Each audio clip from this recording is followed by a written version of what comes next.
राधे राधे। भाई बहुत ही सुंदर और गहरा प्रश्न है, मन को छू लेने वाला प्रश्न है कि एक हाथी को खिलाने का ज्यादा पुण्य है या लाखों करोड़ों चींटियों को खिलाने का। देखो सीधी बात है, लेकिन समझने की है।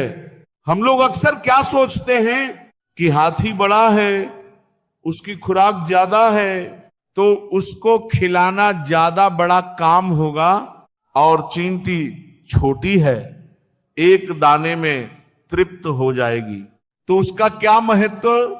यही गलती हो जाती है। पुण्य कभी भी मात्रा से तय नहीं होता, पुण्य तय होता है भावना से, अंदर के भाव से, दृष्टि से। अब जरा ध्यान से समझो, अगर तुम हाथी को ये सोचकर खिला रहे हो कि ये बड़ा जीव है, इसे खिलाने से ज्यादा पुण्य मिलेगा, और चींटी को ये सोचकर ये तो छोटी सी है, इसका क्या है, तो तुमने भगवान को नहीं देखा, तुमने केवल शरीर देखा, आकार देखा, और जहां आकार आ गया वहां भेद आ गया। लेकिन अगर तुमने ये समझ लिया कि जो भगवान हाथी में है वही भगवान चींटी में भी है, तो खेल ही बदल गया।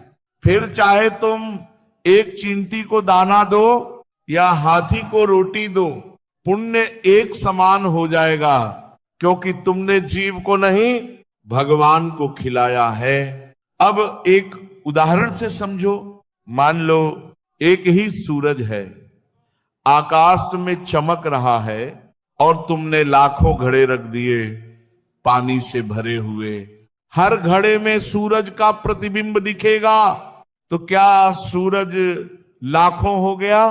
नहीं, सूरज एक ही है, बस प्रतिबिंब अनेक दिख रहे हैं। वैसे ही आत्मा एक है, भगवान एक है, शरीर अलग अलग हैं, रूप अलग अलग हैं, लेकिन जो चेतना है, जो आत्म तत्व है, वो एक ही है। अब तुम सोचो, अगर तुमने भगवान भाव से एक चींटी को एक दाना दे दिया, और उसी भगवान भाव से एक हाथी को भोजन दे दिया, तो भगवान क्या देखेंगे?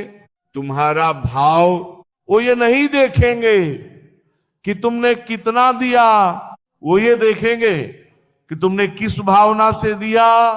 लेकिन अगर तुमने भेद कर लिया कि ये बड़ा है, ये छोटा है, तो फिर परिणाम भी अलग होगा। फिर हाथी को खिलाने का फल अलग मिलेगा और चींटी को खिलाने का अलग। इसलिए क्या करना है? जीव में भगवान को देखना है, रूप में नहीं अटकना है। जब तुम हर जीव में भगवान देखने लग जाओगे, तब तुम्हारी सेवा सच्ची सेवा बन जाएगी। अब मन की बात सुनो, मन बड़ा चंचल है भाई, ये टिकता नहीं है।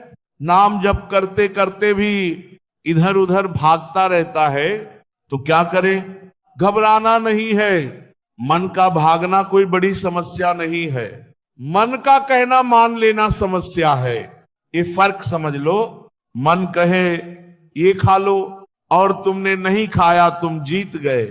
मन कहे ये कर लो और तुमने कर लिया, तुम हार गए।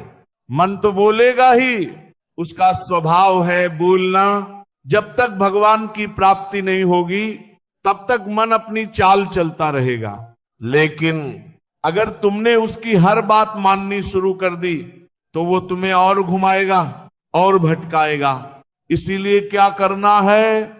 मन को मत रोकने बैठो, उसकी क्रिया को रोक लो। मन कहे चलो उधर,